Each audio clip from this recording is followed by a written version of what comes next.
Beautiful though it may be, this is not one of the top 5 best coins to be stacking right now.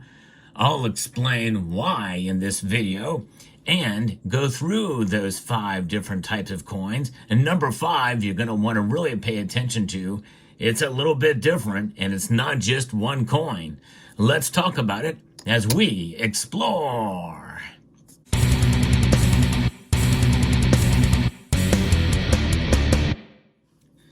One thing is for sure, the silver market is ever evolving in terms of what is good to stack and what's not good to stack, and it can change from time to time.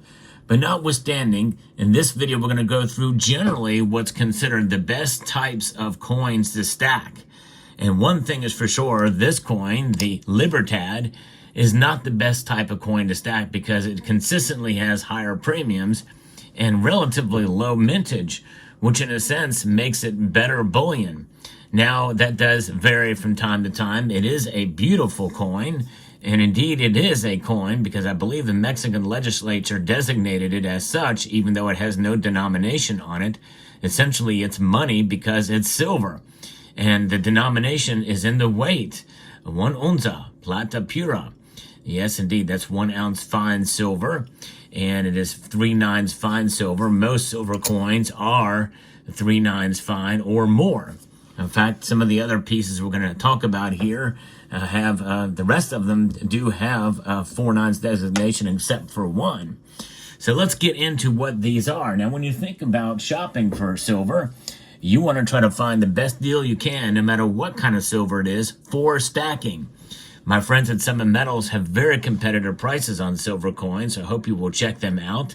SummitMetals.com. Excellent service, fast shipping, elevate your wealth with Summit Metals.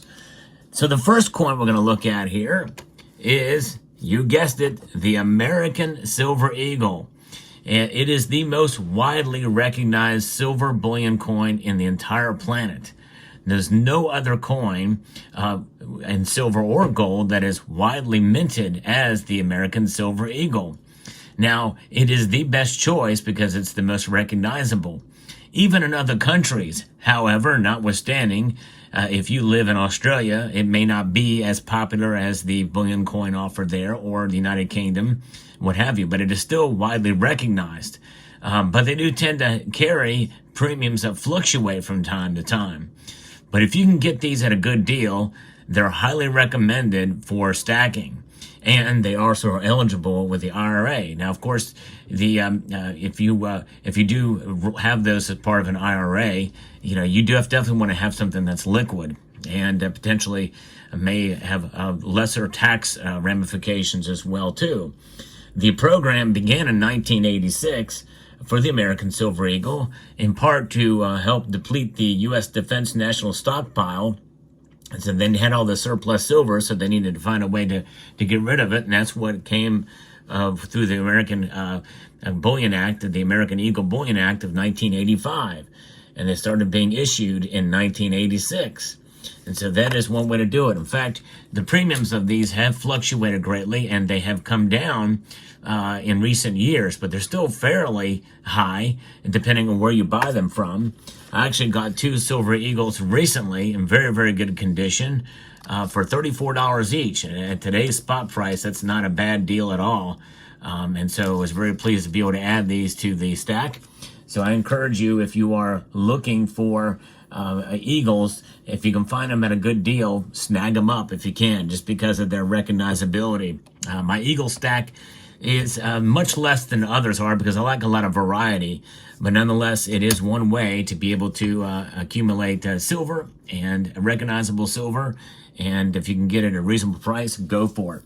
The next one is going to be the British Britannia coin.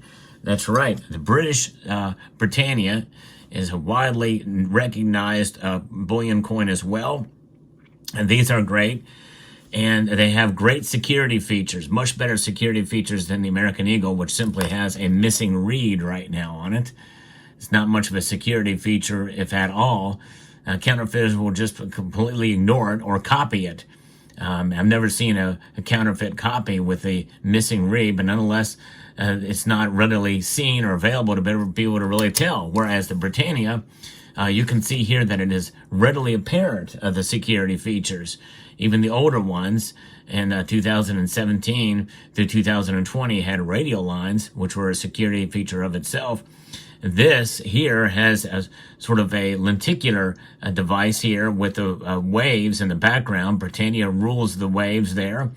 Micro lettering on it, as well as also a shifting lenticular device where you can see the a crown and then the trident or a keyhole there with this privy mark, which is definitely very much something that is quite apparent to be a great security feature, very difficult to duplicate and seen right there on the coin. I think that's good. And what's the U.S. Mint would do something like that? I find a different way, a clever way to be able to add some depth to the design as well. Regardless, this is the Britannia. And of course, on the obverse, it has the monarch. In this case, it is King Charles III. The problem with Britannias, of course, with lower premiums, they also tend to milk spot, and this one is no exception. You can see some milk spotting on it, although not as severe as other varieties.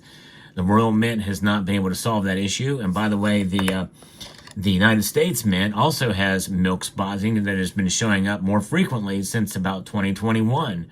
There's some milk spotting right here, so you can see that there are milk spotting issues. There's a problem with the United States Mint as well. It used to not be that case, and these coins, there's no milk spots on these whatsoever. Very well done. So there's that. The next one is going to be the Canadian Silver Maple Leaf, and that really kind of is tied for second place in my view. Here in North America, the Royal Canadian Mint Maple Leaf would definitely be a top contender, especially considering its security features. The radial lines here make them profound. That gives a sense of this cartwheel effect, which is what you see with original luster coins anyway, but it just is enhanced with that radial design. 4 nines fine, and this silver is. The Britannia is only 3 nines fine, but the Canadian Maple Leaf is 4 nines fine, and it has what's known as bullion DNA. Bullion DNA is the special security feature that is in line with the privy mark here that has the number of the year inside of that maple leaf. It has a unique signature that attributes to the die and production, where it can be recognized through an application that a second party has on it. Now, this is an older maple leaf, so it does have some slight milk spotting, but the milk spotting has gone away in 2018. They have something called mint shield technology at that time made those milk spots go away. So this has some blotchy milk spots on it. The Canadian Mint was horrible for that for the longest time, but they have completely done away with it. I've not seen a single product from the Royal Canadian Mint that has milk spotted since 2018. In fact, here on this 2-ounce variety, what's known as better bullion versions, you can see here that this is devoid of any milk spots at all, and just very, very well done. The Royal Canadian Mint is great at their mass-produced bullion products, very high quality. I mean, of course, with any kind of bullion product, you're going to see a little bit of scratches and the like on it, especially with the finishes that come with these pieces, because they typically tend to be very, very shiny, brilliant uncirculated with the Royal Mint and with the Royal Canadian Mint.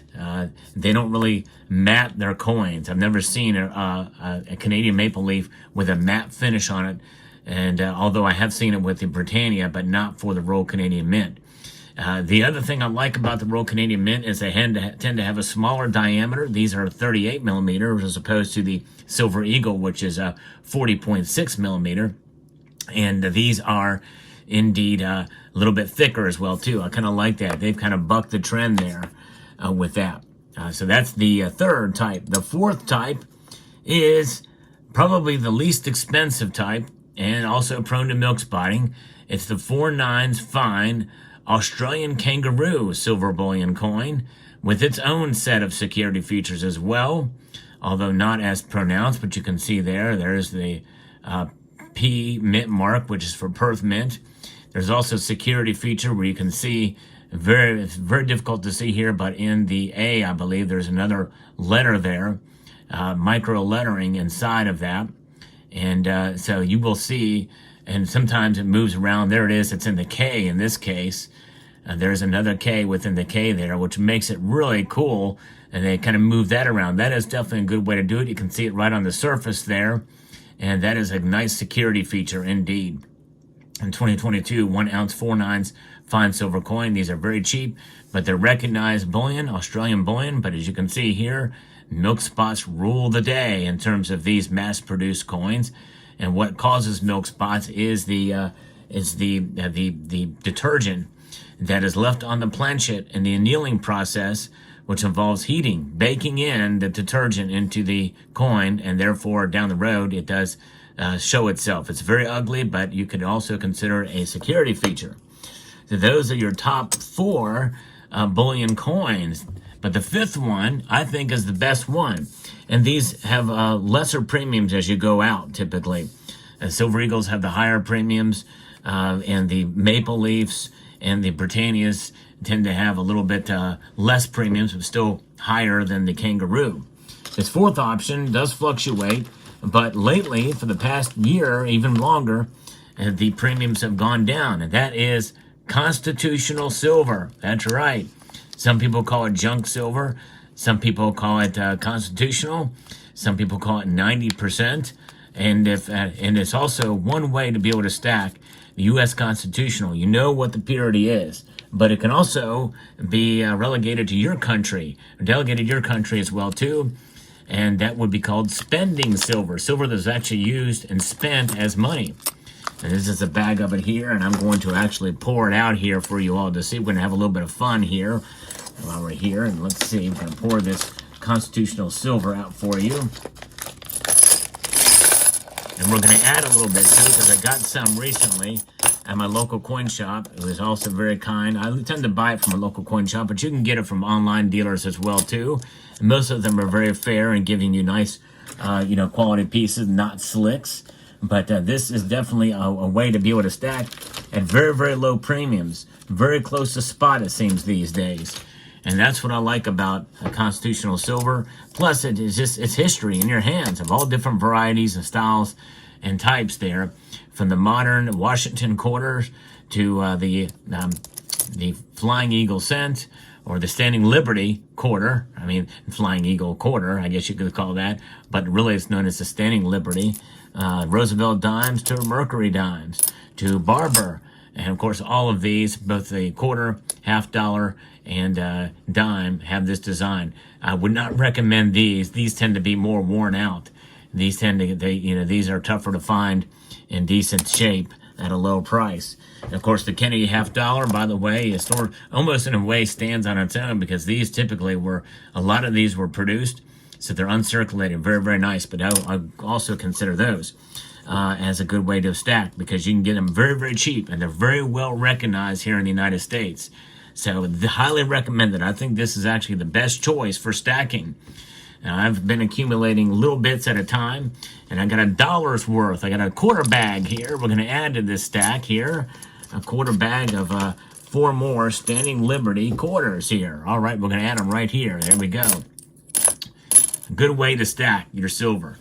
So there you have it. Those are the 5 different types of coins, silver coins to stack. Highly recommended. Let me know what your thoughts are in the comment section down below. Hope you found this video informative, insightful, and educational.